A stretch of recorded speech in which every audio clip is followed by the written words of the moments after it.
معاشرے کے فساد کی سب سے بڑی بنیادی وجوہات پر غور کر کے دیکھا جائے تو کئی وجوہات ہیں. ایک اہم اور بہت بنیادی وجہ علم کی کمی. کب تک میں ایسے جیوں گی جہالت کی زندگی؟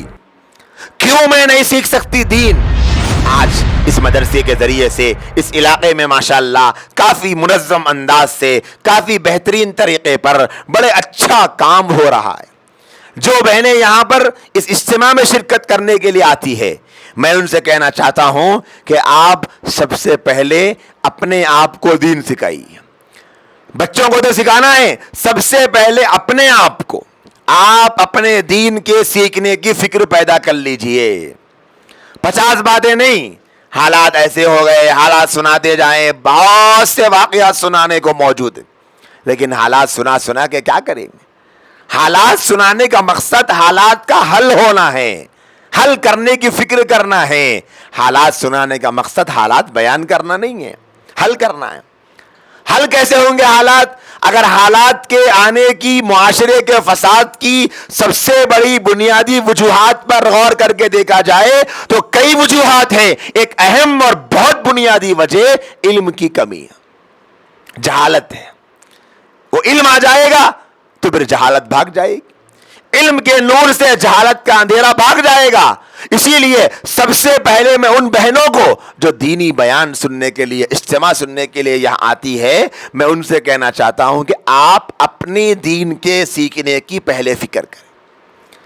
اپنے آپ سے پوچھیں، ایک پیپر لیں اور ایک کاپی لیں، ایک پین لیں، لکھنا شروع کریں. مجھے پاکی ناپاکی کے سارے مسئلے معلوم ہے کیا؟ حلال حرام کے بنیادی مسئلے معلوم ہے کیا؟ محرم نامحرم کے درمیان مجھے فرق معلوم ہے کیا؟ جائز ناجائز کے درمیان مجھے تمیز ہے کیا؟ کون سی آمدنی حلال کون سی آمدنی حرام مجھے یہ معلوم ہے کیا؟ بچوں کی تربیت کیسے کرنا ہے مجھے معلوم ہے کیا؟ اولاد کا میرے اوپر کیا حق ہے میں جانتی ہوں کیا؟ میرے اولاد پر میرا کیا کیا حق ہے میں جانتی ہوں کیا؟ شوہر کے مجھ پر کیا کیا حق ہے وہ میں جانتی ہوں کیا؟ میرے شوہر پہ کیا کیا حق ہے وہ مجھے معلوم ہے کیا؟ ایسا لکھتے جائیں، آپ کو اپنا اعمال نامہ سامنے معلوم ہو جاتا. ارے اچھا میرے کو یہ نہیں آتا یہ نہیں آتا. جب سامنے آ گیا تو اب فکر کریں، کب تک میں ایسے جیوں گی جہالت کی زندگی؟ کیوں میں نہیں سیکھ سکتی دین؟ مجھے کیا رکاوٹ ہے دین سیکھنے میں؟ میرے لیے کیا پرابلم ہے دین جاننے میں؟ کچھ نہیں ہے. یہاں اس مدرسے میں آپ جانتے ہیں، ذمہ دار جانتے ہیں، انتظام ہوگا یا نہیں ہوگا؟ ہوگا غالباً. نہیں ہے اگر ہے تو نوجوان عورتوں کا، خواتین کا، بڑی عمر کی عورتوں کے مکتب کا ایک نظام اس مدرسے میں شروع کروانا ہے. اور اگر اس مدرسے میں ایسا نظام چل رہا ہے تو پھر ہمیں اس کا حصہ بننا ہے. سب سے زیادہ بنیادی ضرورت میری بہنوں دین کے سیکھنے کی ہے، مسائل کے جاننے کی ہے. جیسے دیکھو اب قربانی کا موسم قریب آیا. قربانی کے کئی بہنیں ہیں جن کو مسئلہ نہیں معلوم، قربانی کس پہ واجب ہوتی نہیں معلوم، قربانی کے واسطے کیا کیا ضروری باتیں ہونا وہ نہیں معلوم، قربانی کی کون سے آدمیوں پہ نہیں ہوتی وہ نہیں معلوم، کس پہ ہوتی وہ نہیں معلوم، کون سے جانور میں ہوتی نہیں معلوم، کتنے عمر کا ہونا نہیں معلوم. ایسے موٹے بنیادی باتیں ہیں جس کے بارے میں آج ہماری بہنیں نہیں جانتی. تو کیا کرنا پڑے گا؟ جاننے کی کوشش کرنا پڑے گا، معلوم کرنا پڑے گا.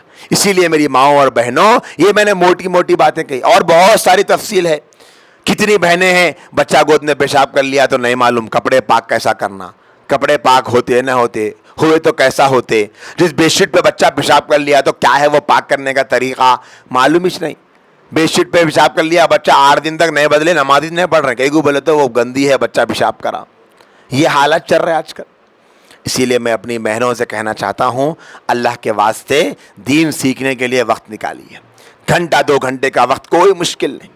جانیے اللہ کون ہے، جانیے اللہ کے رسول کون ہے، پہچانیے قرآن کیا ہے، پہچانیے اللہ کے رسول کی حدیثوں میں کیا کیا ہے، اسلام کے کیا احسانات آپ بہنوں پر ہے، اللہ کے رسول کی کیسی فکریں آپ بہنوں کے لیے تھی، کیسی بے قراریاں اور کیسی بے چینیاں نبی نے آپ کے لیے دکھائی تھی.